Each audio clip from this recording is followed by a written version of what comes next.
सहजात्म स्वरूप परम गुरु। हम लोग जिनेश्वर की वाणी के ऊपर विवेचन कर रहे हैं। ये जिनेश्वर की वाणी का पद परम कृपाणु देव ने 17 साल की उम्र में लिखा है। ये मोक्षमाला का पाठ नंबर 107 107। तो अभी हम आगे बढ़ते हैं। ज्योतिष भाई, अभी आप पेज नंबर 76 का लास्ट पैराग्राफ है, वो लीजिए ज्योतिष भाई।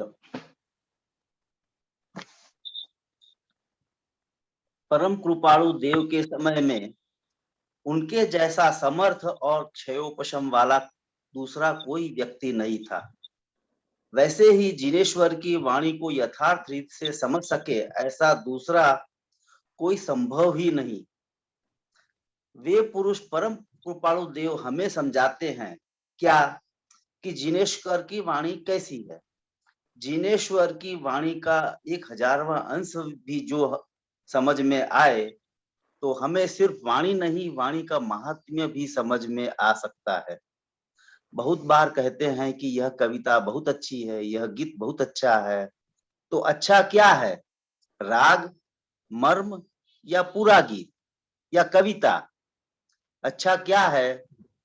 उसी तरह जिनेश्वर की वाणी का जो रहस्य है, वाणी नहीं पर वाणी का महात्म्य और रहस्य हमें समझ में आ जाए तो अहो अहो ऐसा ऐसा आश्चर्य हमें उत्पन्न होता है। अहो अहो ऐसा यूं विचार उत्पन्न होकर विचार दशा प्रकट हो तो कल्याण का कारण बनता है।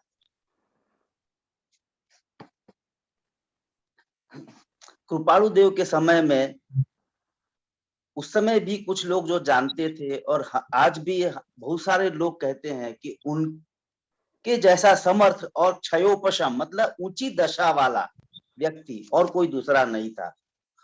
और ऊंची दशा वाला मतलब जो महावीर जिनेश्वर की वाणी मतलब महावीर स्वामी ने या जो मतलब जो कहा है वो तो पूरे सर्वज्ञ थे।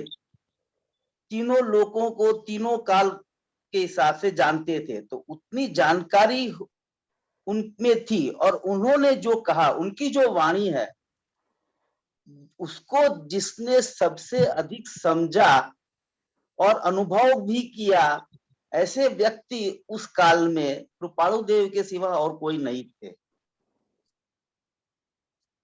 तो उसके वो जैसे समझा सके हमें, उसके तरीके से तो कोई हमें नहीं समझा सकता।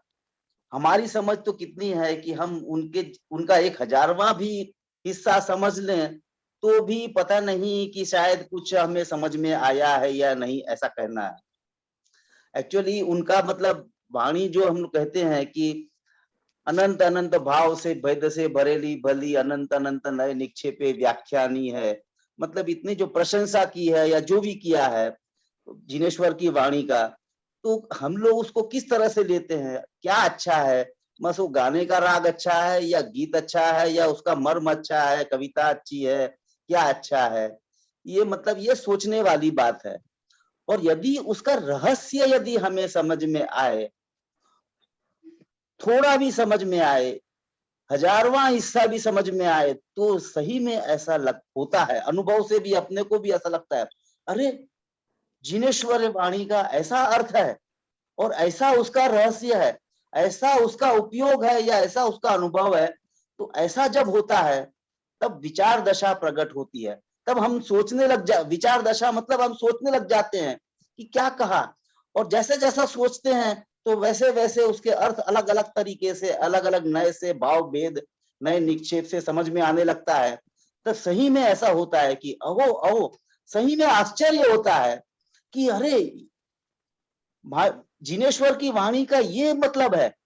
और उस दृष्टिकोण से इस दृष्टि से हम सोचने लग जाएं तो उसको विचार दशा कहते हैं। और जितना डीप विचार दशा जाएगी उतना कल्याण का कारण होता है।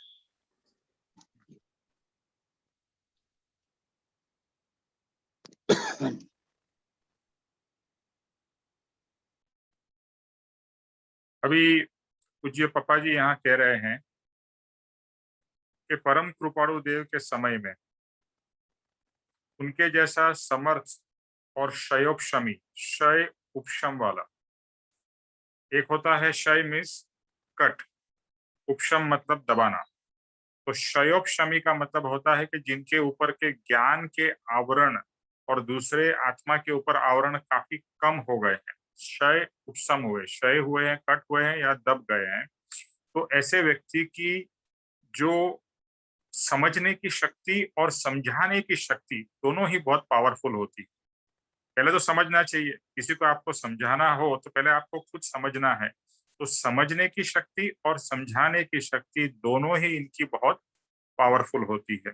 और कृपाणु देव के समय में कहो या इवन आज के समय में भी कहें तो परम कृपाणु देव के जैसे महाज्ञानी महासमर्थ व्यक्ति कुछ हंड्रेड्स ऑफ इयर्स में हुए नहीं है।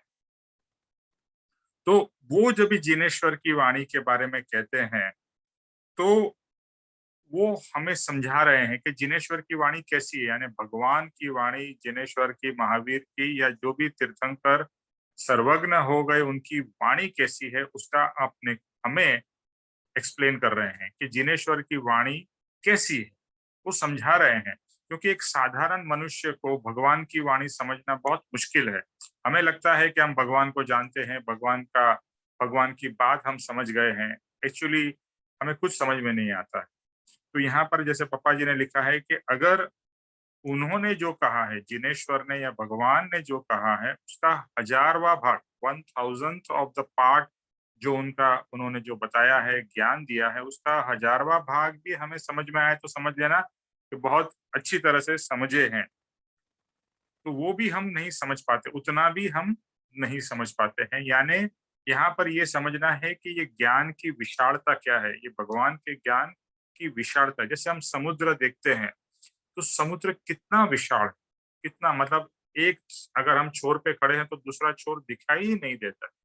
तो विशाल विशाल विशाल की एक समुद्र की एक एग्जाम्पल ले सकते हैं या आकाश का एग्जाम्पल है, विशाल है।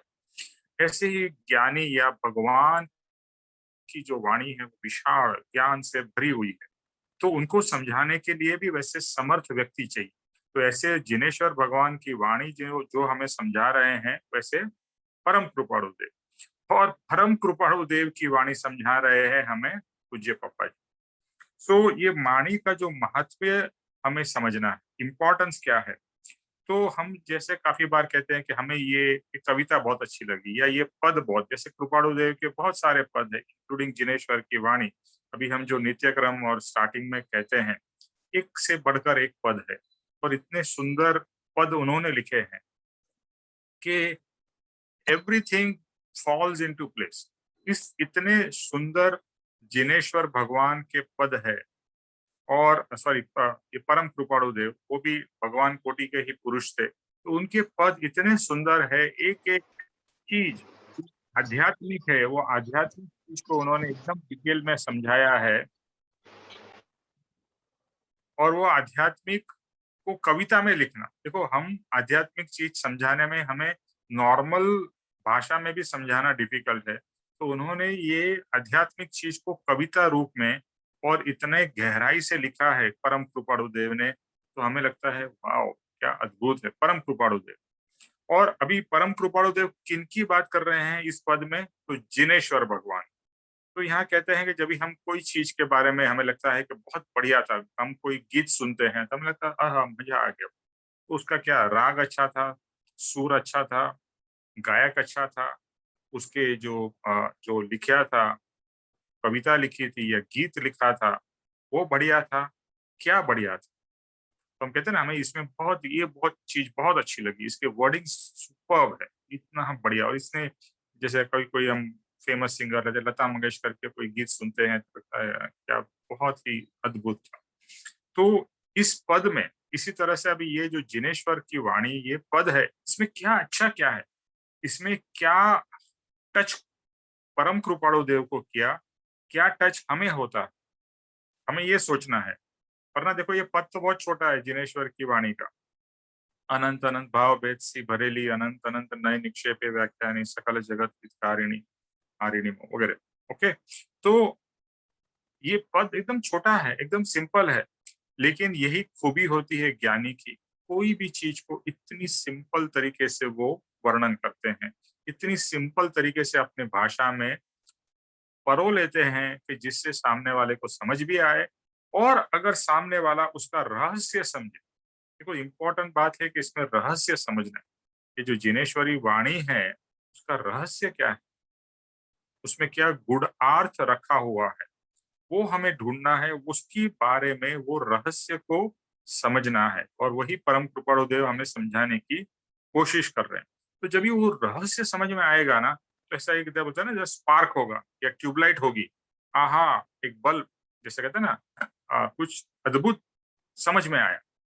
तो एक एक तरीके से हमें एक आश्चर्य होता है, और ऐसा है कि हाँ, अभी तक मैं ये चीज इस तरह से समझ रहा था, लेकिन इसका जो समझ जो है, या इसका जो मतलब है, ये तो पूरा अलग ही है, या इसका इस तरह से मतलब है।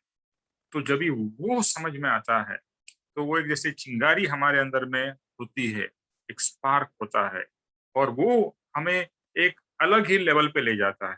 क्योंकि अब तक जो हम समझ रहे थे, सिर्फ शब्द को समझ रहे थे। देखो ज्यादातर क्या होता है, हम शुरू में शब्द को समझते हैं, लेकिन शब्द को समझते समझते फिर उसके अर्थ को समझना है, फिर उसके विशेष अर्थ को, गुणार्थ को, मतलब you have to go deeper and deeper. जैसे कहा ना, ये ज्ञान कैसा है, समुद्र जैसा है। तो समुद्र में आप जितनी डुबकी अंदर अंदर अंदर जा सकते हो, उतना आपको आश्चर्य लगेगा। उतने, जैसे समुद्र में आप टीवी में भी देखते होंगे, सब जो जो चैनल्स आती है, जो समुद्र के अंदर में दिखाते हैं, कैसे कैसे मछलियां है, कैसे कैसे जीव है, कितनी सुंदरता है अंदर में।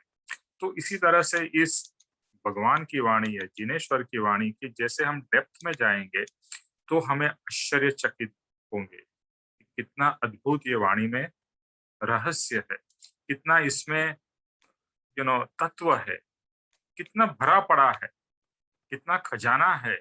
ये जब तक हम अंदर में नहीं उतरेंगे, उसका रहस्य या उसका मर्म नहीं समझेंगे, तब तक ये होगा नहीं। सो ऐसा विचार उत्पन्न होना, इसको हम कहते हैं विचार दशा। और ये विचार दशा के बारे में आगे वाले पैराग्राफ में आएगा।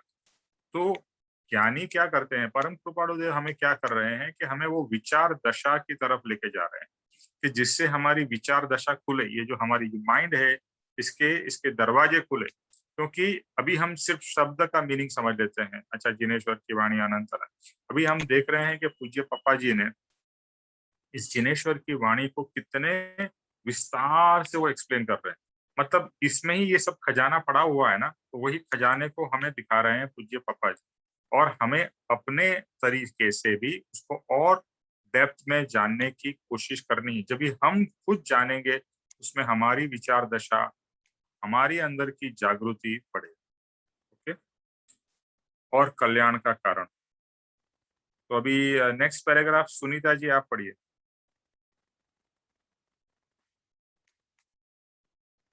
जरा पेज नंबर बता देना फिर से, जो लोग नए आए हैं अभी। सुनीता जी।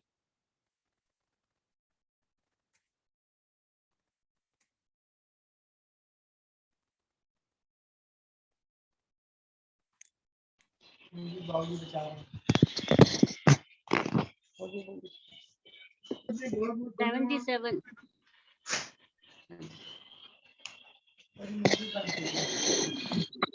चलेगा, मुझे बंद करना।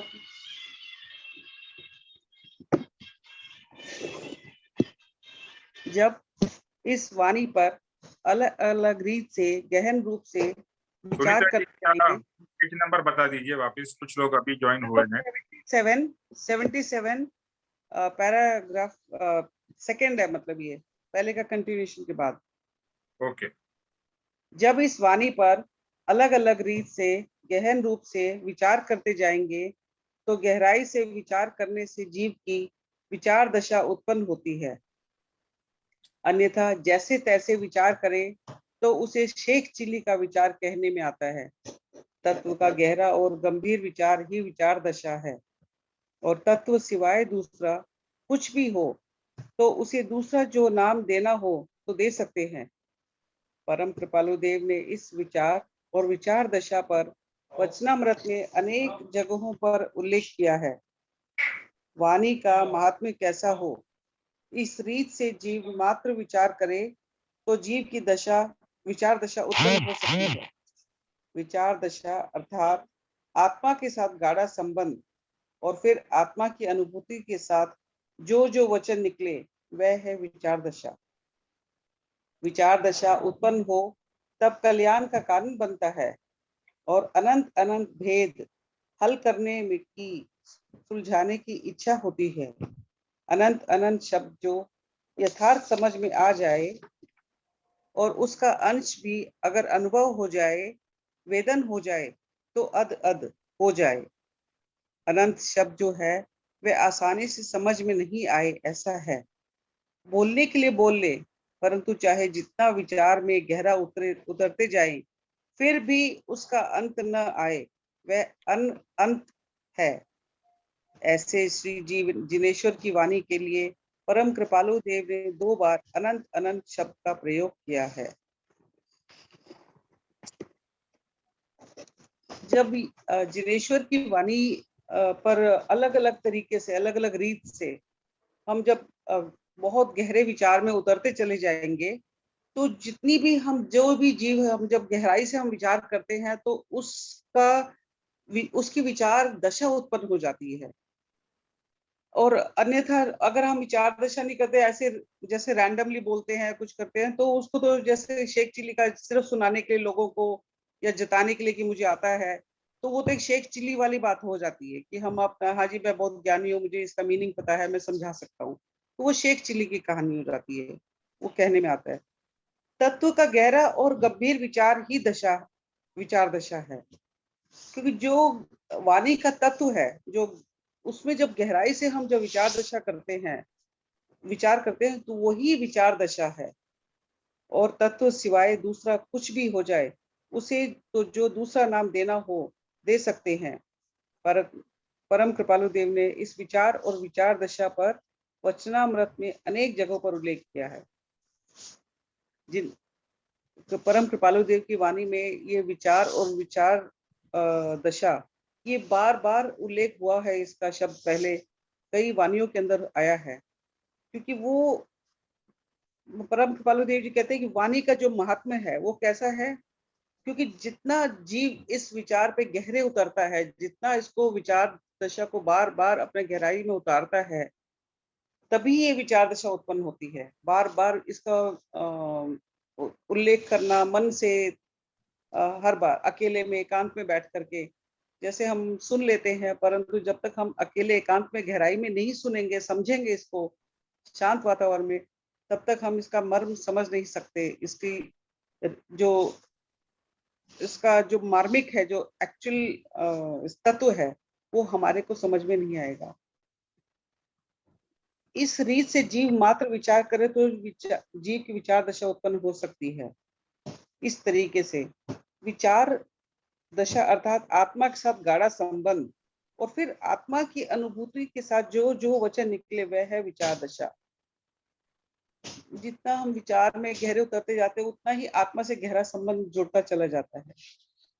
और जितना हमारा गाढ़ा संबंध, गहरा संबंध विचार दशा का हो जाता है, तो वो फिर जो भी अंदर से जो वचन निकलते हैं, जो जैसे महाज्ञानी पुरुष के अंदर से वचन निकलते हैं, वचनामृत निकलती है, तो वो जो अनुभूति के साथ जिस भाव से वो निकलते हैं,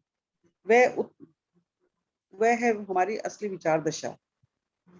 और विचार दशा उत्पन्न हो तब कल्याण का कारण बनता है और अनंत अनंत भेद हल करने की, सुलझाने की इच्छा होती है। जब विचार दशा उत्पन्न होती है तो अनेक तरह के कल्याण का कारण बनता है। अनेक, जैसे कि अब हम एक शिष्य हैं और गुरु के समक्ष जब जाते हैं, तो जो उनके अंदर से जो उनके विचार उत्पन्न होते हैं, वे हमारे जनसंख्या के विचार का कल्याण कारण बनता है। और उसमें अनंत अनंत भेद हल करने की इच्छा होती है। हमारे जो गुरु हैं, उनका मन ऐसे अनंत अनंत तरीके से कि हल करने की, इसकी लोगों का कल्याण करने की इच्छा उत्पन्न होती है। ये जिसका कोई अनंत शब्द 2 बार इसलिए बोला है परम कृपालु देव जी ने, कि जो इसका यथार्थ समझ में, अगर इसका कहते हैं कि अगर अनंत अनंत शब्द का अगर एक अंश भी अगर हमें अनुभव हो जाए, अगर हमें समझ में आ जाए और उसका वेदन हो जाए, मतलब गहराई तक अगर चला जाए, तो अध अध हो जाए, अध हो जाए। अध अध का मीनिंग मुझे नहीं पता, मतलब लेकिन मैं समझ रही हूँ कि उसका मतलब यही है कि भी हम हमारा उपकार हो जाए, हमारा कल्याण हो जाए। अनंत शब्द जो है वह आसानी से समझ नहीं आए, ऐसा है। बोलने के लिए बोल दे, परंतु चाहे जितना विचार में गहरा उतरते जाएं, फिर भी उसका अंत न आए, वह अंत है। अनंत शब्द इतनी आसानी से समझ नहीं आता, क्योंकि बेअंत है, इसका कोई एंडलेस है ये। एंडलेस तो हर एक को समझ जल्दी नहीं आ सकता। हम बोल देते हैं कि हाँ जी बड़ा इजी है, परंतु जितना हम इसको सोचेंगे, जितना हम समझेंगे, जितना हम गहराई में उतारेंगे, तो हमें इसका एक क्षण जैसे होता है ना, एक थोड़ा सा उसका हिस्सा समझ में आता है। ऐसे श्री जिनेश्वर की वाणी के लिए परम कृपालु देव ने 2 बार अनंत अनंत शब्द का प्रयोग किया है। ऐसे जिनेश्वर की वाणी के लिए परम कृपालु देव ने 2 बार अनंत अनंत का प्रयोग किया है। 2 बार इसलिए किया है कि उनकी वाणी इतनी बेअंत है कि वो एक बार भी अनंत बोलने से संपूर्ण नहीं होती है। अनंत अनंत है, कोटि कोटि है। तो हम कोटि कोटि प्रणाम करते हैं ऐसे जिनेश्वर गुरु परम कृपालु देव जी को, महावीर जी को, और हमारे पूज्य पापा जी को, जिन्होंने हमें इतने अनंत शब्दों से, अनंत विचारों से अपने हमें पूर्ण किया है। जय।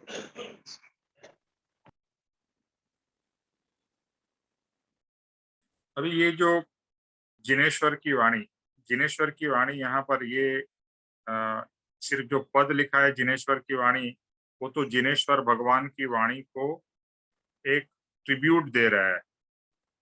लेकिन जिनेश्वर की वाणी यानी कि जो जिनेश्वर भगवान ने जो ज्ञान प्रतिपादित किया है, वो ज्ञान के बारे में बात हो रही है। ओके, कि राग द्वेष अज्ञान से हम किस तरह से मुक्त हो सके। तो जो मूल जिनेश्वर भगवान का जो तत्व है, वो है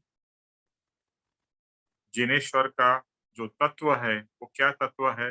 वो तत्व है कि किस तरह से हम राग से, द्वेष से और अज्ञान से मुक्त हो, यानी जिसके कारण हम सब कर्मों से मुक्त हो सके। तो यहाँ पर कहते हैं कि अलग अलग तरीके से गहराई से विचार करने का जो तरीका है, उसे विचार दशा कहते हैं। यानी कोई भी चीज को हम एक पॉइंट ऑफ व्यू से देखें, फिर इस तरह से देखें, फिर उस तरह से देखें, अलग अलग अलग अलग तरीके से उसके ऊपर विचार करें। ज्ञानी के कोई भी वचन के बारे में कहा गया है कि एक एक वचन में पूरा शास्त्र आ जाता है। यानी ज्ञानी के वचन को आप जितना एक्सपांड कर सकते हो, आपकी विचार दशा के ऊपर डिपेंडेंट।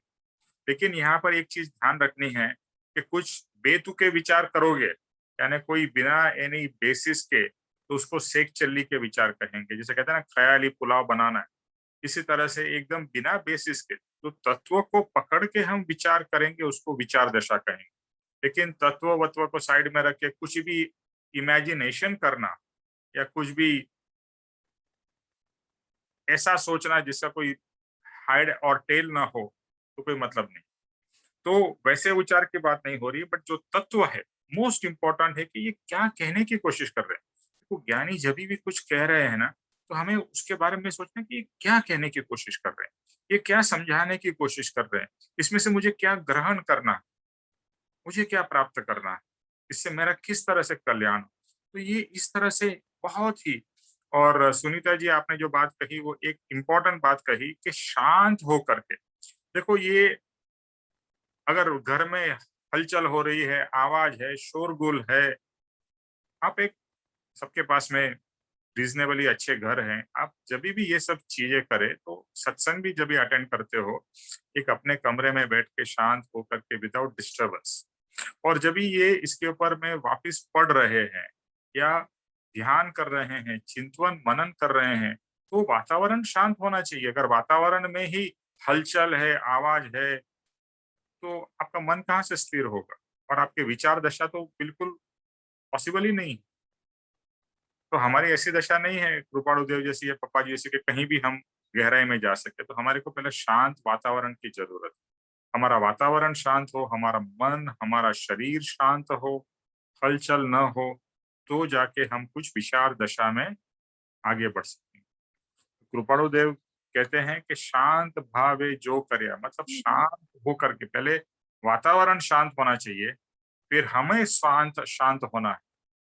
जब तक ये शांति अंदर में नहीं होगी, बाहर में नहीं होगी, फिर हम विचार दशा पे आ सकते हैं। और विचार दशा का अलग अलग जगह पे कृपाणु देव ने वचनामृत में, कृपाणु देव का एक बहुत ही फेमस वचन है, कर विचार तो पा। तुझे विचार के द्वारा ही आत्मा की प्राप्ति होगी। और ये परम कृपाणु देव ही है जिन्होंने इतना क्लियरली कहा है कि विचार से ही आत्मा दशा प्राप्त होगी। विचार करना है। ऐसे तो हमारे दुनिया भर के हमारे को विचार आते हैं, ऐसा कोई समय नहीं है जब भी हम विचार नहीं करते। ये एक मन का जो जो काम है वो कंटिन्यूअस एक्टिव रहता है।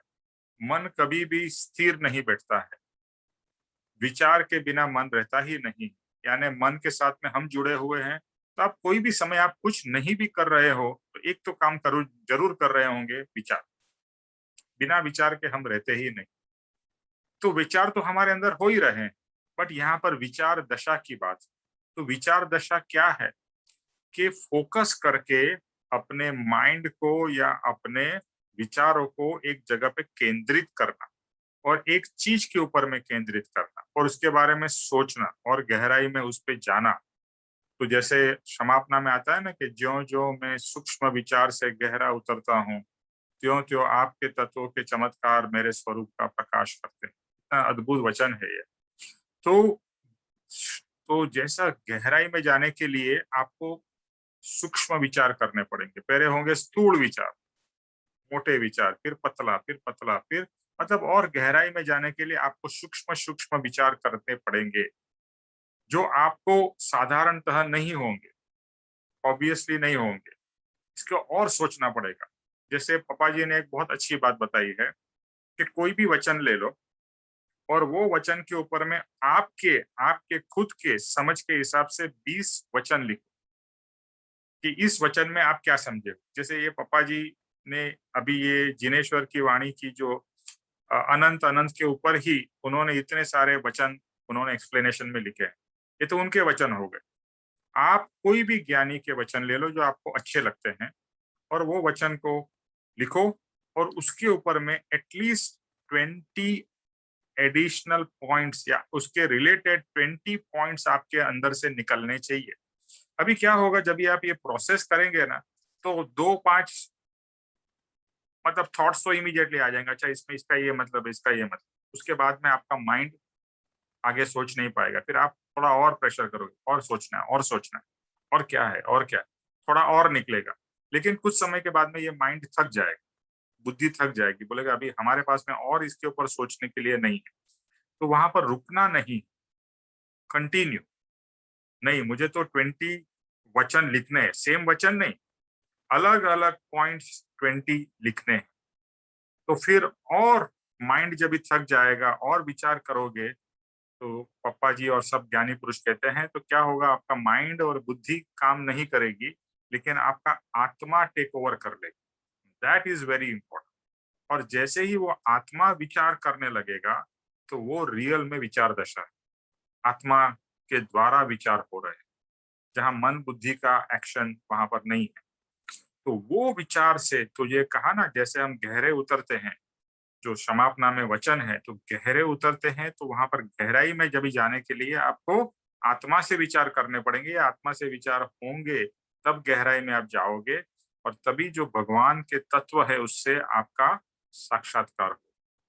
तो ये बहुत जरूरी है। तो विचार विचार दशा का प्रैक्टिस करना है। ये प्रैक्टिस से होगा और जितना प्रैक्टिस करोगे और संसार, अभी देखो क्या होगा, अभी जब भी हम विचार दशा में चले जाएंगे तो संसार के विचार अपने आप खत्म हो जाएंगे। वरना हमारा माइंड तो संसार के ही विचार करता रहता है ना, अभी ये करना है, अभी ये करना है, अभी ये बाकी है, ये कंटिन्यूअस नॉन स्टॉप ये मशीन है ये मन और उसके विचार। तो उसको आप क्या कर रहे हो, एक कार्य के प्रति डायरेक्ट कर रहे हो जिससे आपका यानी कि आत्मा का कल्याण। यहाँ पर पापा जी ने एक और कहा है कि विचार दशा आत्मा की जो है उसका गाढ़ संबंध कहे तो उसका आत्मा की अनुभूति के साथ में है। तो विचार दशा से आत्मा की अनुभूति और आत्मा की अनुभूति वाला जो विचार होगा उसको विचार दशा कहेंगे। तो इसको जो वचन है, विचार है, पहले तो वचन है, वचन से विचार है, विचार से आत्मा की अनुभूति वाले विचार, कि जो आत्मा की अनुभूति से विचार, जैसे कहा ना आत्मा से विचार हो रहे हैं, तो वो विचार के स्टेज पर हमें पहुंचना है और वो दशा पे आने के बाद में कुछ अलग ही एक्सपीरियंसेस होंगे। इसको टाइम लगेगा, पेशेंस लगेगा और ये भाव से हमें करने, ये भाव से, जितना भाव से करोगे और वातावरण ऐसा होगा तो अवश्य हो सकेंगे।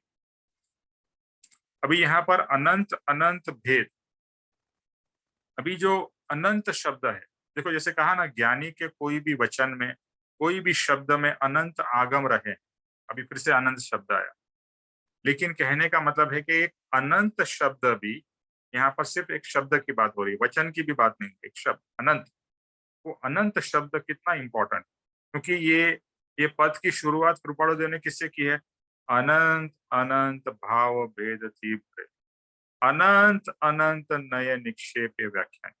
अनंत अनंत पहली लाइन में 2 बार यूज किया, दूसरी लाइन में 2 बार और यूज किया। तो अनंत का महात्म्य समझना है कि कृपाणु देव ने अनंत शब्द यूज किया है तो उसका महात्म्य क्या है। अनंत जब हमें समझ में नहीं आएगा और सिर्फ हम शब्द अनंत बोलेंगे अनंत मतलब जिसका अंत नहीं है, अंत जिसका एंड ना हो उसके अनंत कहेंगे। इंग्लिश का शब्द है एंडलेस, जिसका एंड नहीं, अंत नहीं, वैसा शब्द। तो वैसा शब्द को बोल तो रहे हैं, लेकिन उसको शब्द की समझने के लिए उसकी गहराई में, जैसे हम कहेंगे ना गहराई में जा रहे हैं, कि कौन सी गहराई में जा रहे हैं, कि जिसकी गहराई का एंड नहीं है। यानी आप जितना गहराई में जाओ तो आप जा सकते हो, आपकी कैपेबिलिटी के ऊपर डिपेंडेंट है, आपकी विचार दशा के ऊपर ये डिपेंडेंट है। तो ऐसे जिनेश्वर की वाणी के बारे में परम कृपाणु देव ने अनंत शब्द 2 बार यूज किया। एक्चुअली तो ये पद में 4 बार यूज किया है, बट पहली लाइन में 2 बार यूज किया। तो अगले पैराग्राफ में उसका और मीनिंग समझाते हैं और आगे और अनंत का मीनिंग और आगे डिटेल में आए। तो अपना सतीश जी नेक्स्ट पैराग्राफ लीजिए।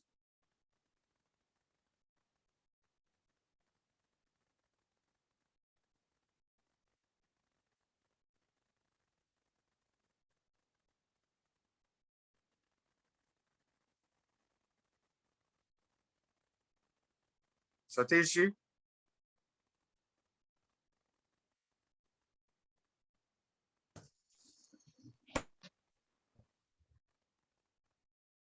हेलो। हाँ जी, हाँ आपका आवाज सुनाई दे रहा है, आपका वीडियो भी चालू कर दीजिए और आपका माइक अनम्यूट कर दीजिए।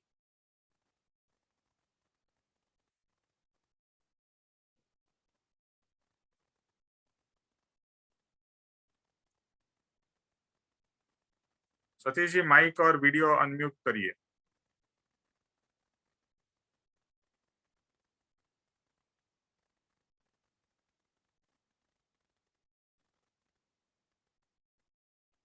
इनके यहाँ पर कुछ इश्यू है। सतीश जी आपका माइक और वीडियो अनम्यूट नहीं हुए हैं।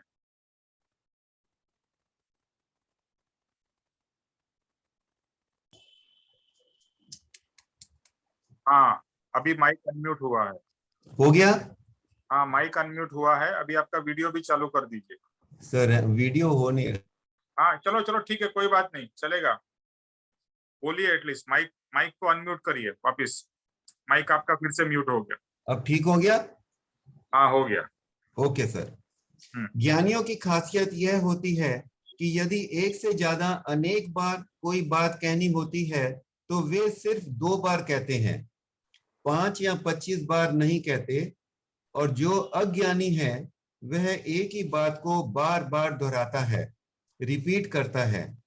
ज्ञानी की दशा अथवा ज्ञान दशा जितनी जितनी ऊंची होती है उस प्रकार से अत्यंत कम शब्दों में वे बहुत कुछ कहते हैं, मगर हम जैसे अज्ञानी और अर्धज्ञ अधूरे ज्ञान वाले जीवों को समझाने के लिए उन्होंने 2 बार अनंत बोला हो तो हमें अनंत बार उसका विचार करना चाहिए।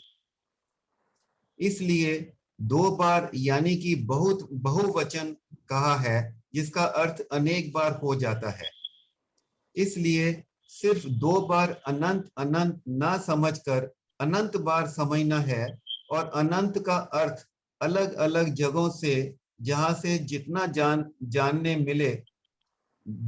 को मिले वहां से जानने का प्रयत्न करना है। अनंत शब्द जो है वह संख्यावाचक है, यानी इट इज अ काउंट। यह तो सबको मालूम ही होगा कि जैसे 10 कहें, 100 कहें, या 1000, 10,000, लाख, 10 लाख, करोड़, अरब, फिर परार्ध, फिर संख्य और फिर असंख्य, और उसके बाद अनंत शब्द आता है। यानी अनंत is so far away, countless. Sir इसमें वो ये कहते हैं जो ज्ञानी होते हैं वह बहुत कम शब्द बोलते हैं, और जो अज्ञानी होते हैं वो एक ही पॉइंट को बार बार रिपीट करते हैं as if to make others understand. परंतु ज्ञानी हमेशा एक दफा बोलते हैं, और अगर उनको किसी पॉइंट पे एम्फसाइज करना होता है तो वह केवल 2 दफा बोलते हैं, जैसे अनंत अनंत, दैट्स ऑल। और वो 2 दफा बोलने का मतलब हमको यह समझना चाहिए कि बहुत दफा हमको उस चीज का गहन करना है, उस पे विचार करना है। We have to go very very deep. अगर उन्होंने 2 दफा यूज किया, इतना डीप के जितना हम विचार करेंगे हम उस गहराई तक पहुंच ही नहीं पाएंगे। क्योंकि अनंत शब्द एक काउंट है, जैसे हम इकाई, दहाई, सैकड़ा, 1000, 10,000, लाख, 10 लाख कहते हैं। उसके बाद फिर परार्ध आता है, फिर संख्य, असंख्य, और उसके बाद अनंत शब्द है जो ज्ञानी 2 दफा यूज करते हैं। It means countless time we have to just keep thinking about. यही मेरे समझ में आया था। जय सतगुरुदेव वंदन। तो जैसे सतीश जी ने कहा और यहाँ पर लिखा है कि ज्ञानी जो है वो कम शब्दों में बहुत कुछ बयान करते हैं, और लेकिन कोई चीज को एम्फसाइज करना हो, एक के बजाय, सतीश जी आपका माइक बंद कर दीजिए, एक के बजाय 2 बार वो शब्द यूज करते हैं। तो यहाँ पर एक शब्द यानी अनंत शब्द जो बहुत ही विशाल शब्द है उसको 2 बार यूज किया है, अनंत अनंत। तो इसमें से हमें ये समझना है कि ज्ञानी ने जब भी ये शब्द 2 बार यूज किया है तो इसका इम्पोर्टेंस बहुत ही ज्यादा है। वो एक शब्द को 20-25 बार, जैसे अज्ञानी होते हैं, जैसे हमारे जैसे लोग को कुछ समझाना हो और हमें बहुत ही एम्फसाइज करना हो तो वो शब्द को हम घुमा फिरा के इधर से 10, 20, 25 बार बोलेंगे। ज्ञानी ऐसा नहीं करते, एक शब्द को 2 बार बोलते हैं, बस उतना ही। लेकिन हमें समझना है कि इसका इम्पोर्टेंस बहुत ज्यादा है, और जैसी ज्ञान की दशा ऊंची वैसे कम शब्दों में वो बताने की कोशिश कर रहे हैं। हमारी ज्ञान की दशा नीची है तो हमें उसको और समझना है कि ये 2 बार यानी अनंत अनंत 2 बार बोला है, तो हमें समझना है ये अनंत अनंत अनंत बार है। पापा जी कह रहे हैं अनंत अनंत अनंत बार है, यानी अनंत अनंत अनंत अनंत। और आगे अनंत का एग्जैक्ट मीनिंग भी आगे समझने की हम लोग कोशिश करेंगे। तो पॉइंट यहाँ पर ये है कि ये जो शब्द है संख्यावाचक, यानी जब भी हम काउंट कहते हैं भैया कितने हुए, 10 हुए, 100 हुए, 1000, करोड़, व्हाटएवर, आगे आगे, फिर शब्द की जो काउंट जो हो जाती है वो खत्म हो जाती है। फिर आता है संख्यात और असंख्यात, और असंख्यात के बाद आता है अनंत। मतलब अनंत असंख्यात से भी बड़ा है, जो काउंटलेस है उससे एंडलेस बड़ा है। अभी दोनों ही एंडलेस है एक तरीके से, बट एक काउंटलेस है जिसको आप काउंट नहीं कर सकते, और endless means it is not going to end, वो खत्म ही नहीं होने वाला है। जो नेक्स्ट पैराग्राफ में बहुत अच्छा एक्सप्लेनेशन है, जिससे हम अनंत को और अच्छी तरह से समझ सकते हैं। तो जैसे हमारे जैसे जो कम समझ है, ज्ञानी की कंपैरिजन की बात हो रही है, तो हमें इसका इम्पोर्टेंस समझाने की पापा जी कोशिश कर रहे हैं कि अनंत अनंत कृपाणु देव ने 2 बार लिखा है, तो इसका बहुत ही महात्म्य है। यहाँ पर क्या अनंत शब्द किसके लिए यूज किया है? तो जिनेश्वर की वाणी के लिए यूज किया, कि जिनेश्वर की वाणी कितनी विशाल है, ये अनंत अनंत शब्द से समझाने की कोशिश कर रहे हैं। यानी आप जितना उसको पाओगे उतना कम ही है, क्योंकि वो इतना विशाल है। तो जैसे अगर आप समुद्र में जाओ और समुद्र में मग लेके या बाल्टी लेके कितना भी पानी निकालने की कोशिश करो, समुद्र का पानी कम तो नहीं होने वाला, बिकॉज इतना विशाल है उस समुद्र का पानी।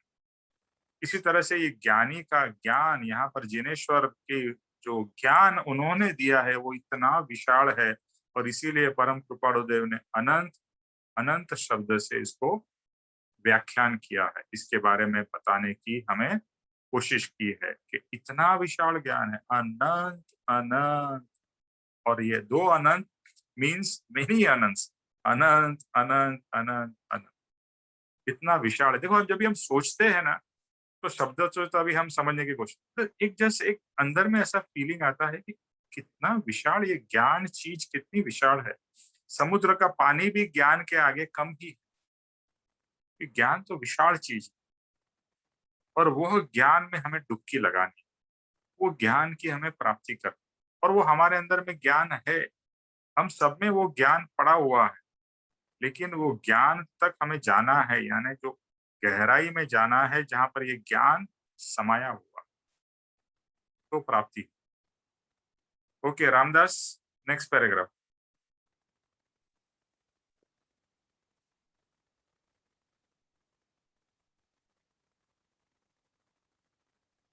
हेलो, अजय सुब्रमण्यम। आपका वीडियो हो तो वीडियो भी चालू करो। हाँ, होता है। हाँ।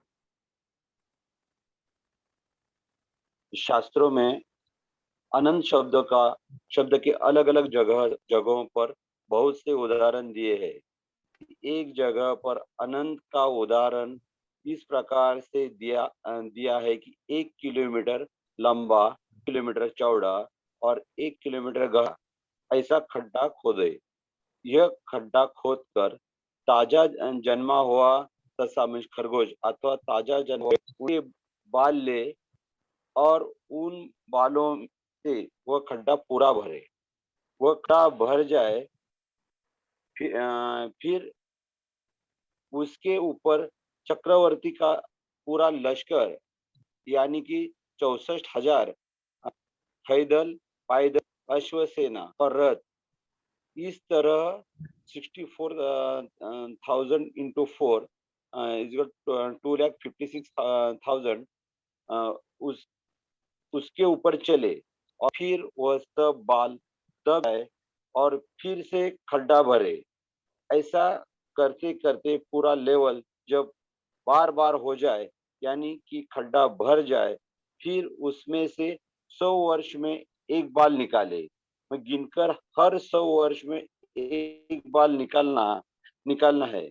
खड्डे से जब सब बाल निकल जाए तो उसे अनंत वर्ष कह सकते हैं, शायद नहीं भी कहते। कुछ निकल लिया तो अंत ना गया ना, अंत आ गया। इन्होंने यहाँ जो एक उदाहरण दिया है कि अनंत का मीनिंग क्या हो सकता है करके, तो वो अनंत के लिए उन्होंने अपने को एक फिजिकल प्रैक्टिकल उदाहरण उन्होंने दिया है कि एक खड्डा खोदने का, कि जैसे किलोमीटर लंबा 1 किलोमीटर ऐसा जो खड्डा खोद कर उसके अंदर जो ससा नहीं तो बकरी बाल है जो नवजात फंसे का नजर इसके, तो वो बाल उसके अंदर भरने के, तो बाल इस तरह भरने के कि उसके अंदर वो भर के उसके ऊपर वापस वो प्रेशराइज करके, मीन्स उन्होंने मुझे अभी आपने जैसा रोलर वगैरह चलाते, तो उसके जगह पे उन्होंने जो उदाहरण दिया है कि वो बाल को मीन्स जैसे दबाने के लिए जो 64,000 जो हाईदल पायदल अश्वसेना मीन्स जो एक राजा की जो ये जो रहती बड़ी सेना रहती है वो उनके ऊपर से चलाने का वो बाल के ऊपर से, तो दब जाएंगे। तो फिर भी उसके ऊपर डाल के ऐसा करते करते जो भी 1 किलोमीटर बाय 1 किलोमीटर का जो खड्डा है वो पूरा भर दो। और जब वो पूरा भर देंगे उसको तो जब उसमें से जब उसका लेवल कंप्लीट बराबर हो जाएगा, तो उसमें से जो बाल है छोटे-छोटे, तो उसमें 100 साल के बाद एक बाल निकलने का, वापस अगले 100 साल तक वेट करने का और वो साल के बाद एक बाल निकलने का। ऐसा जो खड्डे में से जितने बाल निकलने के लिए जो ये लग जाएगा, मीन्स टाइम साइकिल है, तो उसको एक अपन अनंत या अनंत ऐसा कह सकते हैं करके, ऐसा एक प्रैक्टिकल जैसा जो अनंत का मीनिंग क्या हो सकता है, तो इधर उस समझने की कोशिश की है। यही ओके।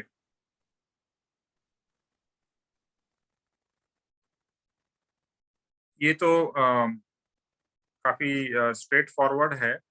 यहाँ पर समझना क्या है, अंत मतलब जैसा यहाँ बताया कि अनंत अनंत हम शब्द सुनते हैं, लेकिन उसको हमारे को समझना हो या उसको कुछ कुछ फिजिकल फॉर्म देना हो कि अनंत क्या हो सकता है, तो यहाँ पर शास्त्र में कहीं कहीं पर अलग अलग एग्जाम्पल्स दिए हैं। तो उसमें से एक एग्जाम्पल ये है कि भाई आप 1 किलोमीटर का खड्डा by 1 kilometre length, 1 kilometre breadth और 1 किलोमीटर डेप्थ, मतलब बहुत बड़ा खड्डा हो जाए। 1 किलोमीटर मतलब बहुत ही लंबा लेंथ है 1 किलोमीटर, और उसके अंदर में जो ताजा जन्मा हुआ इधर बकरी का या फिर खरगोश का, उसका बाल जो फ्रेश बाल है, उससे अगर खड्डा भरना शुरू करे और वो खड्डा भरते जाए, तो एक तो हम जस्ट सोचेंगे कि कितने बाल लगेंगे। पूरा खड्डा भरना है और 1 किलोमीटर तक गहराई है। 1 किलोमीटर बहुत ज्यादा गहराई होती है, उसको भरते जाओ भरते जाओ भरते जाओ, और फिर वो तो सॉफ्ट है, उसको अंदर में दबाना है। और दबाने के लिए यहाँ पर एग्जाम्पल दिया गया है कि जो चक्रवर्ती की, जो राजा की जो सेना होती है, जो पांव से चलते हैं, घोड़े पे हैं, रथ में है, इस तरह से जो भी सेना उसके ऊपर चलाई जाए, जिससे वो दब जाए, दबे और फिर से उसको और भरा जाए, फिर से दबे फिर से भरा जाए, ऐसा कर करके उसको पूरा कंप्रेस कर दिया जाए। क्योंकि जब इतनी सेना, भारी सेना चलेगी तो वो तो एकदम कंप्रेस हो जाएगा। अपने हाथ से ही अपन कंप्रेस करेंगे तो बहुत कंप्रेस हो जाएगा, अगर उसके ऊपर सेना चलेगी तो कितना कंप्रेशन होगा। मतलब उसको आप भरते ही जाओ, तो मेरे ख्याल से भरने में भी बहुत टाइम लग जाएगा, सालों लग जाएंगे। बट लेट अस से जो भर दिया, ऐसा इमेजिन करे, ऐसा पूरा प्रेशर करके उसको पूरा भर दिया, और उसमें शास्त्र में लिखा है फिर 100 साल में एक बाल निकालना है, एक बाल 100 साल में, और फिर दूसरे 100 साल के बाद में एक और बाल, फिर एक और बाल। तो जस्ट एक इमेजिन करने में भी हमें लगेगा कि अरे ये तो कभी खत्म ही नहीं होगा। एग्जैक्टली वही बताने की कोशिश करें, खत्म नहीं होगा। जिंदगियां चली जाएगी, अनंत अनंत काल निकल जाएगा, तब भी ये निकलता ही जाएगा। तो यहाँ पर एक फिजिकल फॉर्म में इसको समझाया है, एक प्रैक्टिकल एग्जांपल देके कि अनंत ऐसा हो सकता है, इससे भी ज्यादा ही है, इससे कम नहीं है। अनंत मीन्स एंड ही नहीं है ना। एक अनंत शब्द ऐसा है, उसका एंड ही नहीं। जैसे हम कहते हैं कि आत्मा का कोई अंत नहीं। मतलब क्या है, ये आत्मा जो है वो एंड ही नहीं होने वाली है, उसका कभी नाश ही नहीं होने वाली, वो मरने वाली नहीं है। आत्मा अमर है, अजर है, अविनाशी। जैसे हम कहते हैं भले किसी की मृत्यु हो जाती है, लेकिन वो तो शरीर की मृत्यु हुई है, आत्मा तो अजर है। आत्मा तो एक शरीर में से निकल के दूसरे शरीर में चला जाता है, दूसरे में से तीसरे में, तो उसका तो साइकिल एंड ही नहीं है। आत्मा कभी भी एक एक यहाँ से हम आत्मा के ऊपर आए हैं, तो आत्मा के ऊपर में सोचे तो आत्मा भी अनंत है, उसका एंड ही नहीं। तो जिसका एंड नहीं है वो चलता ही जाएगा ना, एंडलेस। इसी तरह से यहाँ पर अनंत शब्द को समझना है। Okay, Savita ji next paragraph पढ़िए। एक मिनट।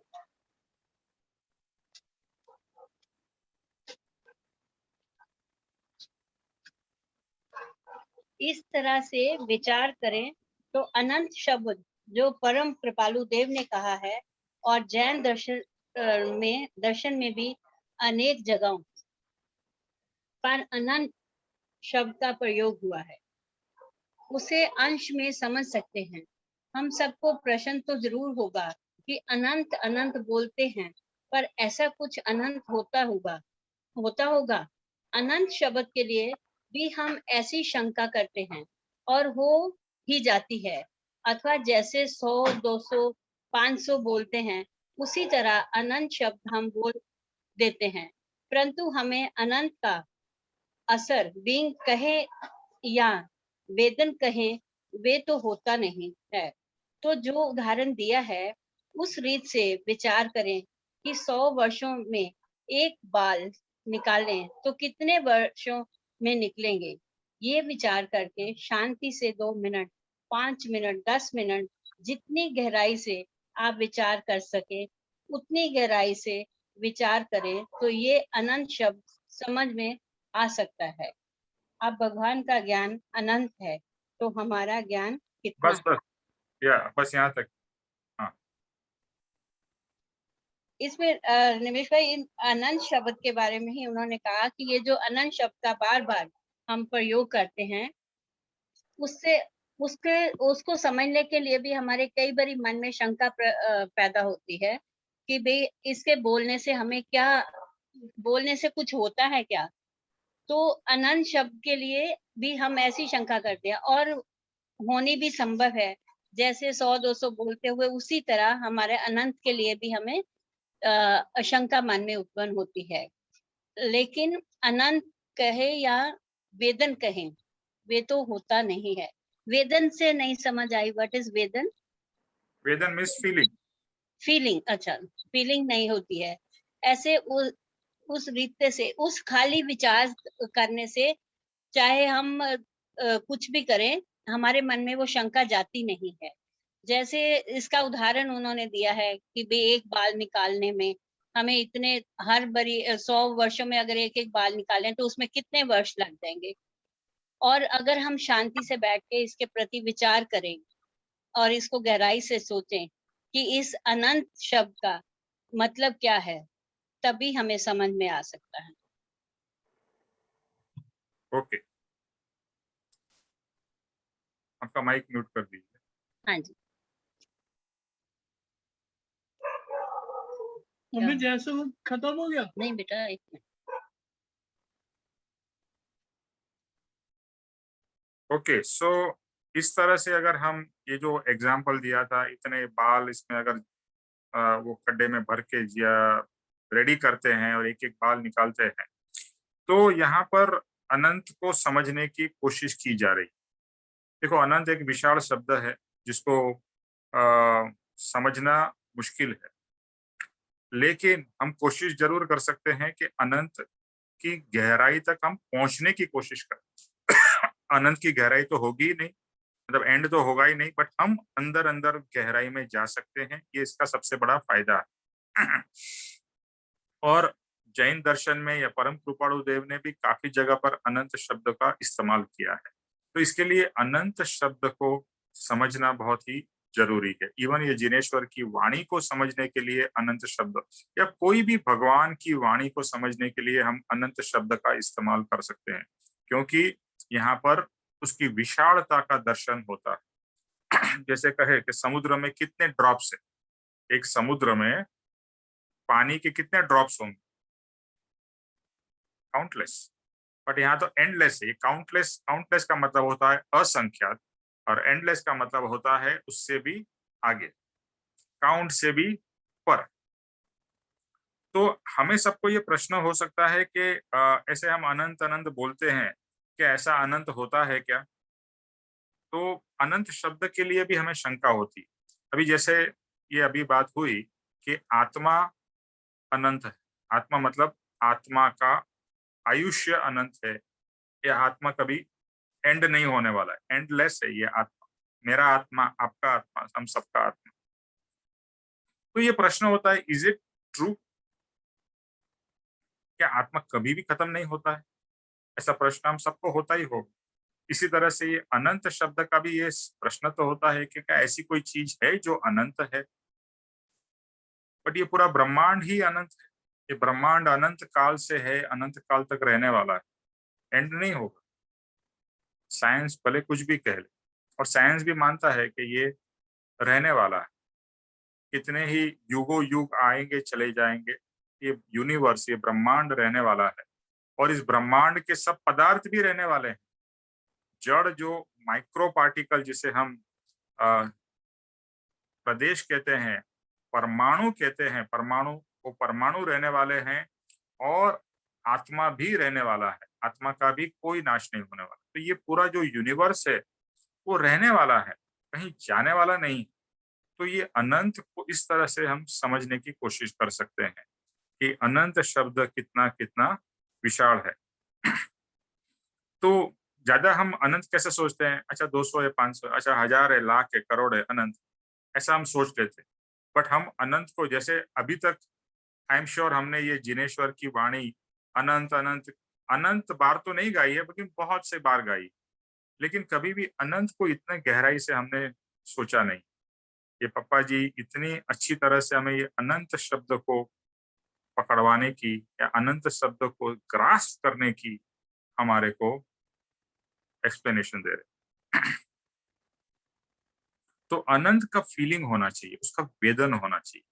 तो जैसे ये एग्जाम्पल देखा, समुद्र का एग्जाम्पल लिया, ऐसे और एग्जाम्पल आप सोचिए कि अनंत क्या हो सकता है। आत्मा के बारे में कहा, इस ब्रह्मांड के बारे में कहा, तो अनंत के बारे में हमें शांति से सोचना है। हमारे माइंड को, हमारे ब्रेन को, हमारे आत्मा को जागृत करना है अनंत शब्द के लिए। और यहाँ पप्पा जी कहते हैं कि जो एक एग्जाम्पल जो दिया था कि एक एक बाल निकालने हैं और एक एक बाल 100 साल के बाद निकालने हैं, तो जस्ट उसके ऊपर हमें विचार करना है कि ओके 100 साल हुए, 100 साल तो हमारी पूरी उम्र है, उसमें एक ही बाल निकालना है, फिर एक और जन्म के बाद एक और बाल निकालना है, फिर एक और जन्म के बाद एक और बाल निकालना है, प्रोवाइडेड हमारी आयुष्य 100 साल की हो। पर वो तो खत्म ही नहीं हो, ये चालू है, मतलब हमारी आयुष्य यानी हमारा आत्मा भी तो वैसा ही रहेगा, कंटिन्यू रहेगा। तो ये अनंत को हमें अलग अलग नए से समझना है और अनंत की गहराई में जाने का प्रयास करना है। जो आंख बंद करके, जब भी हम अनंत के बारे में सोचेंगे तो आंख खोल के हम अनंत को नहीं देख सकेंगे, हमें आंख बंद करना पड़ेगा और गहराई में अंदर में जाना पड़ेगा। अनंत क्या है, अनंत कैसा होगा, अनंत का क्या मीनिंग है, अनंत अनंत अनंत। उसके एक शब्द के ऊपर में अपने को, जैसे गाय जो होती है जो चारा खाती है, चारा खाने के बाद में वो वापस पहले तो चारा ले लेती है और फिर आराम से बैठ के उसको च्यू करती है। इसी तरह से हर एक एक शब्द को हमें उसका पूरा अलग अलग अलग पॉइंट से उसका मसाज करके उसको जितना उसमें से निकले वो निकालने की कोशिश करनी। उसमें से तत्व जो है उसको निकालना है और उसको ग्रहण करना है। तो यहाँ पर अनंत को ग्रहण करना है, अनंत की गहराई में जाना है। ओके, सुप्रिया जी आपके पास में बुक है?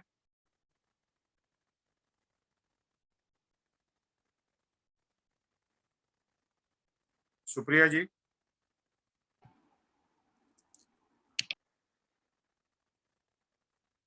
आपका माइक म्यूट पे, माइक को ऑन करिए।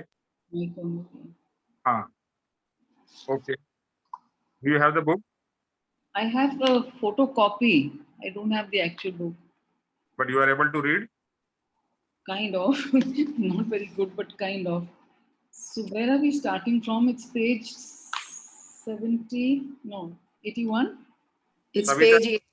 page 80, Supriya Ben. 80, right from the second last Yeah. paragraph, right? Yes, the last paragraph. So, Ab Bhagwan. Bhagwan ka gyan anant hai, that line? Yeah. Yes, और please. Yes, हाँ, please. और आपका video भी on कर दीजिए अगर हो सकता है तो आप I'm not sure if I know how to do it. हाँ, हो गया, चला गया। वापिस चला गया। हाँ, अभी आ गया। Technically uneducated. Okay. अब भगवान का ज्ञान अनंत है तो हमारा ज्ञान कितना होगा? ऐसा यदि कहें कि टेलीफोन में हेलो सुनते ही दूसरी तरफ की कितनी आवाजें आप पहचान सकते हो, तो लिख लेना कि टेलीफोन में हेलो शब्द सुनकर व्हाट इज दिस 5, 15, 50, 500, 200 कि जितनी आवाजें मुझे याद हैं। अभी दूसरी आवाज लें, जैसे खिड़की की आवाज, बर्तन गिर जाए तो कांच का बर्तन, स्टील का बर्तन, टाचनी या जो भी चीज गिरी तो आवाज को कितने भेदों से आप जान सकते हैं, ये आप तय कर लें। इस तरह कान से अलग अलग रीत से जितनी वस्तुएं आप सुन सकते हैं उनकी नोंद करते जाएं कि इतनी चीजों की आवाज को इतने अलग अलग प्रकार से पहचान सकते हैं। फिर आंखों से कितने पदार्थों को आप पहचानते हैं। उदाहरण के लिए सब्जियों का नाम लें तो कितनी प्रकार की सब्जियों को आप पहचानते हो। इसे बैंगन कहते हैं, इसे क्या है बटेटा, अच्छा पोटैटो के लिए ना बटेटा कहते हैं, इसे केला वगैरह वगैरह। अच्छा, हिंदी में ये वाला सेकंड पैराग्राफ है या ये कंटिन्यूएशन में है? ये सेकंड है। नहीं सेकंड तो हाँ, don't go into that, just हाँ, one paragraph only. Okay, so that's over now. So just यही बता रहा है ना कि आवाज से, कान से क्या क्या हम जानते हैं, क्या क्या हम सुनते हैं। हमको वही एक तरीका होता है पहचानने के लिए कि कितनी आवाजें हैं। जस्ट टेकिंग एग्जांपल के लिए ना आवाज का उन्होंने लिया है उदाहरण। सो ये बता रहे हैं कि जितनी आवाज मुझे याद है, अभी दूसरी तरह तरह की आवाजें, खिड़की बजने की, कांच का बर्तन टूटने का, ये सब, तो ये सब कान से पता लग जाता है कि क्या क्या आवाज आ रही है। तो ये आप तय कर सकते हैं अपने लिए कि कैसी चीजें हुई होंगी जो मुझको सुनाई दे रही है। मैं इसका अलग अलग समझ रहा हूँ कि इस साउंड से मुझको पता लग रहा है कि क्या चीज है। तो इतना ही है इसमें, तो आँख के लिए इतना ही है। राइट सेकंड पैराग्राफ आँख के ऊपर है वो। राइट। सो या म्यूट कर दीजिए। ओके। सो अभी यहाँ पर पापा जी एक चीज समझाने की कोशिश कर रहे हैं कि भगवान का ज्ञान अनंत है, राइट? भगवान का ज्ञान अनंत है, और भगवान का ज्ञान अनंत है तो फिर हमारा ज्ञान कैसा है? बराबर है ना? भगवान का अनंत ज्ञान, तो हमारा कुछ तो ज्ञान है, हम चेतन है तो हमारे में ज्ञान तो है ही, और हमारे में ज्ञान है तो हमें कैसे पता चलेगा कि हमारे में कितना ज्ञान है? तो पापा जी एक बहुत अच्छा एग्जाम्पल देते हैं कि आप नोट डाउन करो, और हमें सबको नोट डाउन करना चाहिए कि हमें कितनी चीजों का ज्ञान है। तो एग्जाम्पल से इन्होंने शुरू किया कि कान से हमको कितनी चीजों की आवाज पता चलती। जैसे हम किसी से बात करते हैं और वो पर्सन हेलो बोलता है, और ये अभी तो आजकल तो स्मार्टफोन आ गए तो पर्सन का नंबर और नाम भी आ जाता है, बट पहले के जमाने में जब भी स्मार्टफोन्स नहीं थे और किसी का फोन आता था तो उसके हेलो बोलने से हमें पता चलता था कि ये सो एंड सो व्यक्ति बोल रहा है, पर हम तुरंत बोल देते हाँ हाँ बोलो सो एंड सो, हाँ आप हो ना, तो बोलेगा हाँ। तो बेसिकली सिर्फ हेलो बोलने से शायद हमारे को 30, 40, 50 जन के या 100 जन के आवाज पता हो, यानी हमारे जितने भी फ्रेंड्स है, रिलेटिव्स है, जिनका हम रेगुलरली या टाइम टू टाइम बात करते हैं, उनके हेलो के आवाज को हम पहचानते हैं। अभी ये तो सिर्फ हेलो का बात हुआ। दूसरा पापा जी ने कहा कि कोई भी बर्तन गिरता है किचन में, तो कांच का गिरा, स्टील का गिरा, प्लास्टिक का गिरा, किसका गिरा, इवन एक जैसे इंग्लिश में सेइंग है ना, पिन पेन ड्रॉप साइलेंस, एक पिन गिरी, क्या उसका आवाज आया? तो पिन का आवाज अपने इंडिया में तो इतना शोरगुल है कि पिन का कभी आवाज आएगा नहीं, बट अगर मान लो कि पिन गिरने का पिन का भी आवाज सुनाई देता है तो वो भी एक अलग आवाज। कहने की बात ये है कि हर एक चीज का अलग अलग एक साउंड है, और हमारा आत्मा वो हर एक साउंड को पहचानता है। तो वो जो साउंड को जानता है, ये आत्मा, ये कौन जानता है? कान तो नहीं जानता है ना, कान तो सिर्फ सुन रहा है, जानने वाला पदार्थ तो आत्मा है। तो इस तरह से हमारे पास में, और अभी हम कितने सारे और अलग अलग साउंड जानते हैं। जैसे आप घर पे बैठे हो, कोई पक्षी का आवाज आ रहा हो, तो पक्षी का आवाज से हमें पता चलता है कि ये सो एंड सो पक्षी है, हमारे पास में नॉलेज हो उतना, कि कौवे का है या कोयल का है या तोते का है या मैना का है, व्हाटएवर। इसी तरह से कोई बाहर से गाड़ी जा रही हो, तो कौन सी गाड़ी का आवाज से, या हमारे अंदर में गाड़ी आ रही हो घर के अंदर में, तो आवाज से हमें पता चल जाता है कि ये सो एंड सो गाड़ी आई, या इनोवा आई, या ये मर्सिडीज आई, या जो भी गाड़ी हो, उसके आवाज से हमें पता चलता है कि ये गाड़ी आई है और ये व्यक्ति शायद उसमें होगा। तो जस्ट एक कान को लेकर के हमारे पास में कितना सारा ज्ञान। जब भी हम भगवान का ज्ञान अनंत सोचते हैं, तो हमारे पास भी ज्ञान है, और बहुत है ज्ञान।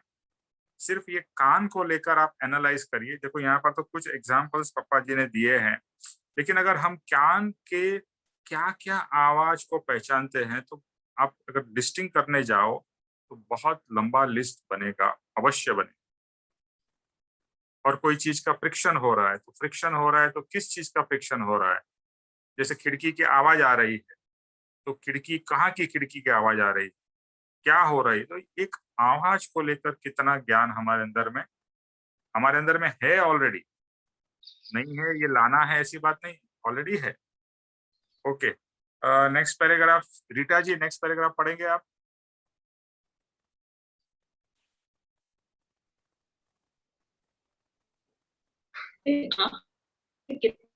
आपका वीडियो भी हो सके तो वीडियो भी ऑन कर दीजिए।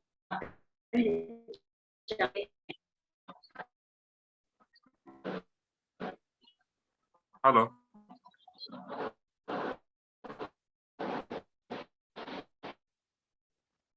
के जीव के नाम लेने पर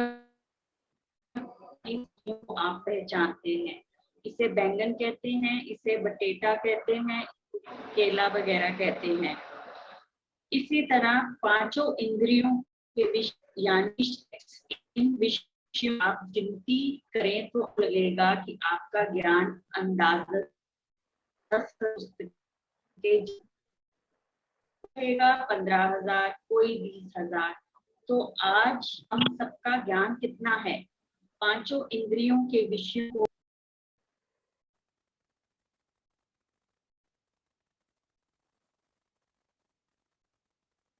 आपका आवाज चला गया रीटा जी। इस तरह हमारा ज्ञान कितना है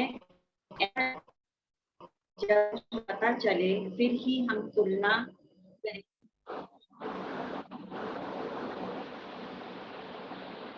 अब आ रही है निमेश भाई? हाँ अभी आ रही है। हाँ हेलो, बोलिए। हाँ आ रही है, आ रही है, आ रही है।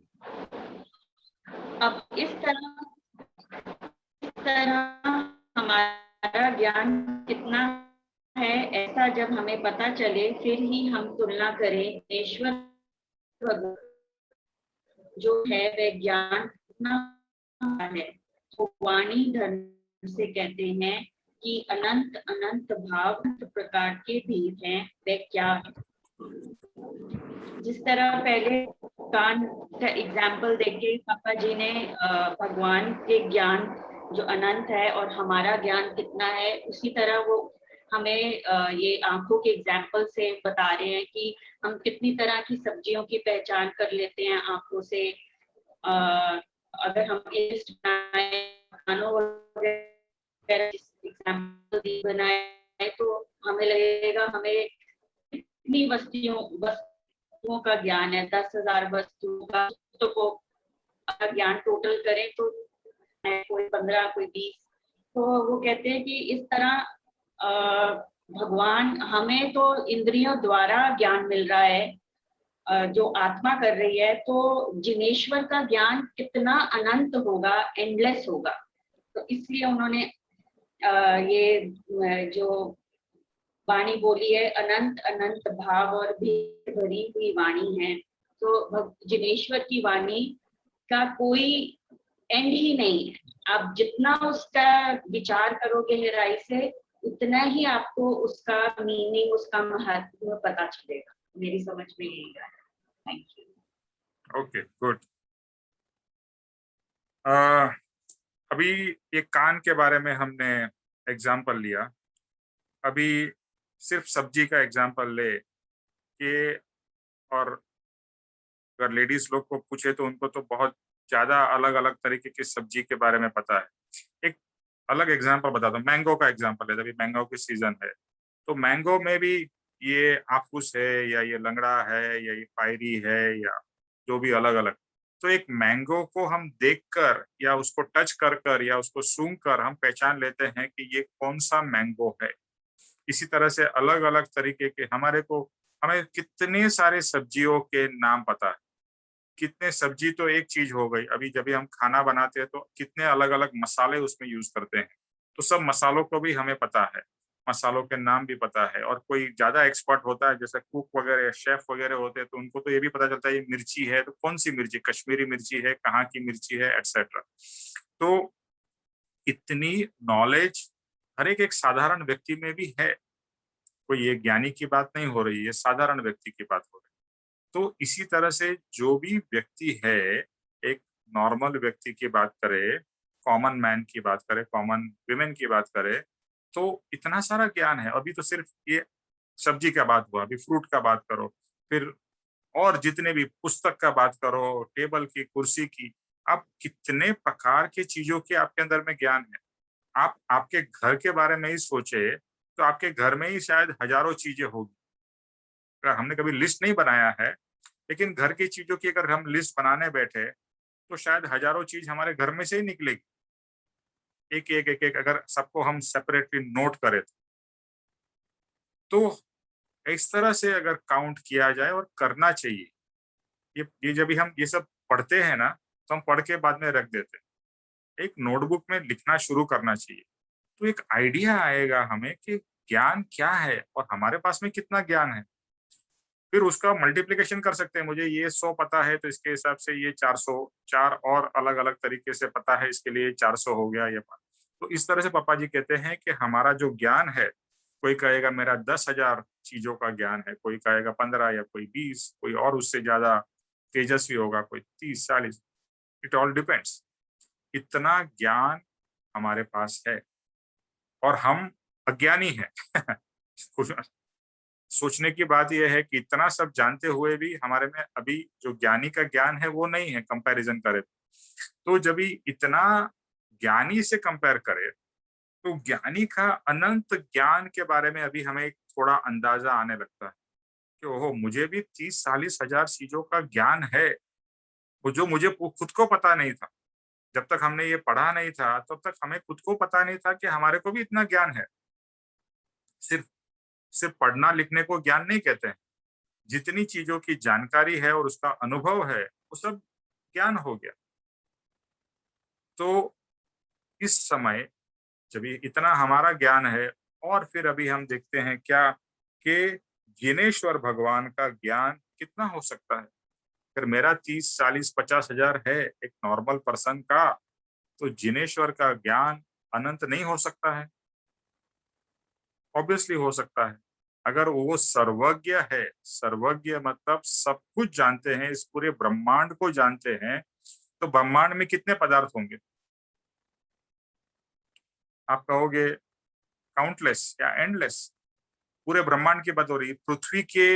पृथ्वी के ही, जैसे हमने बताया, हमारे घर में ही अगर हजारों चीज का लिस्ट हो सकता है, तो ये तो एक घर की बात हो गई। एक मोहल्ले की बात करें, एक सिटी की बात करें, एक पूरे देश की बात करें, इस पूरे पृथ्वी की बात करें, तो अनगिनत पदार्थ होंगे या एंडलेस पदार्थ होंगे। और पूरा ब्रह्मांड को देखे, पृथ्वी तो ब्रह्मांड में बहुत छोटा पदार्थ है, उसके कंपैरिजन में देखे, और जिनेश्वर भगवान जिनको सर्वज्ञ कहते हैं, यानी पूरे ब्रह्मांड का ज्ञान है, उनका ज्ञान ऑब्वियसली अनंत होगा ना। जब भी हमारा इतना है, उनका अनंत होगा ही। एक घर का या एक सीमित एरिया का हमारे ज्ञान है, उनका पूरा ब्रह्मांड का ज्ञान अनंत हो ही सकता है। और हो ही सकता नहीं है, लेकिन हमें समझना है कि वो अनंत क्या है। तो यहाँ पर आज के दिन का जो सत्संग है, उसका जो फोकस है वो अनंत के ऊपर है। तो हमें बेसिकली बस ये अनंत अनंत शब्दों को और सोचिए। जैसे लास्ट टाइम भी कहा था कि आज जो सत्संग हुआ है उसको फिर से पढ़िए। जो पेजेस का सत्संग हमने पढ़ा है उसको फिर से पढ़िए, फिर से इसको और चर्निंग करिए, देखो जितना चर्निंग होगा ना उतना ज्ञान हमारा खिलेगा, उसका वही प्रोसेस। जितना आप सोचोगे, ज्ञान दशा प्रकट कराओगे अंदर से अपने आप से, उतना ही आपका कल्याण हो सकता है। तो वापिस पढ़िए, वापिस इसको अनंत शब्द को मतलब ऐसा बोलते हैं ना, घोल के पी जाइए। अनंत अनंत अनंत, क्या अनंत है, क्या अनंत, क्या अनंत। अनंत में मास्टर हो जाइए और अनंत को फिर कंपेयर करिए जिनेश्वर के ज्ञान से, या जिनेश्वर का हो या भगवान का हो, भगवान के ज्ञान से कंपेयर करो कि भगवान का ज्ञान कितना है, और तभी जाके हमें भगवान के ज्ञान के प्रति अहोभाव होगा। ओहो भगवान, आप महा महा महा ज्ञानी, कितना ज्ञान है आप में, मेरे में इतना है। लेकिन मुझे भी पुरुषार्थ करके वैसा ज्ञान प्रकट करना है, क्योंकि आपके अंदर और मेरे अंदर ये जो ब्रह्मांड का ज्ञान है ना, वो कहीं बाहर से लाना नहीं है, वो हमारे अंदर में ब्रह्मांड का ज्ञान है। लेकिन जो ज्ञान के ऊपर में आवरण है वो निकालने हैं। और आवरण कैसे निकलेंगे? चिंतवन मनन से आवरण निकलेंगे। ये भी कहते हैं ना, कर विचार तो पाम। कर विचार में कोई विचार नए नहीं डालने हैं, विचार के सोचते सोचते हमारे आवरण को निकालते जाने, तो आत्मा प्रकट होगा और आत्मा का साक्षात्कार। तो आज के दिन हम यहाँ पर स्टॉप करते हैं। स्वीटी जी, आप जय स्वरूप लीजिए। और अभी कौन सा पैराग्राफ या कौन सा पेज पे हिंदी में एंड हुआ है? पेज 82 से स्टार्ट करना। 82 से स्टार्ट करना। ओके, ठीक है, ओके। जेह स्वरूप समझा बिना पाम्यो दुख अनंत, समझाव्यो ते पद नमो श्री सद्गुरु भगवान। परम पुरुष प्रभु सद्गुरु परम ज्ञान सुख धाम, जेने आप्यूं भान निज तेने सदा प्रणाम। देह छता जेणी दशा मरते देहाती, ते ज्ञानी ना चरण मा हो वंदन अग्नि। ते ज्ञानी ना चरण मा हो वंदन अग्नि। हे परम कृपाणु देव, जन्म जरा मरण आदि सर्व दुखों का अत्यंत क्षय करने वाला वीतराग पुरुष का मूल मार्ग आप श्रीमान ने अनंत कृपा करके मुझे दिया। उस अनंत उपकार का प्रत्युपकार करने में मैं सर्वथा असमर्थ हूँ। फिर आप श्रीमान कुछ भी लेने के लिए सर्वथा निस्पृह है, जिससे मैं मन वचन काया की एकाग्रता से आपके चरणारविंद में नमस्कार करती हूँ। आपकी परम भक्ति और वीतराग पुरुष के मूल धर्म की उपासना मेरे हृदय में मोक्ष पर्यंत भव पर्यंत अखंड जागृत रहे, इतना मांगती हूँ। वह सफल हो, सफल हो, सफल हो। ओम शांति शांति शांति। शेष भव तुझ नहीं करना, नहीं, इट्स ओके। त्रिलोक के नाथ की जय हो, जय हो। जय हो, परम कृपा देव की जय हो। सद्गुरु देव की जय हो। के आनंद की जय हो, सर्व मोक्षों के परमात्मा और भक्ति विजय जय हो। जय हो। जय हो, सबका कल्याण हो, सबका पुरुषार्थ हो। जय सद्गुरु वंदन। जय सद्गुरु वंदन बेटा, जय सद्गुरुदेव। तुम्हारा पूरा thank you uncle, thank you uncle. वाह वाह, जय सद्गुरु वंदन जय बेटा। सद्गुरु वंदन थैंक यू, गुरुदेव जय सद्गुरुदेव वंदन। थैंक यू जय निमेश सद्गुरु अंकल, जय थैंक यू। सद्गुरुदेव वंदन। गुरुदेवा। बाय जय सद्गुरुदेवा। गुरुदेवा। नेक्स्ट वीक 82 से लेकर 86 तक, 82 to 86 पेजेस तक पढ़ना है next week. Thank you. Thank you. जय Yes, sir. Sadgurudev. Thank you very much. Thank you, Nilesh. जय सद्गुरुदेव।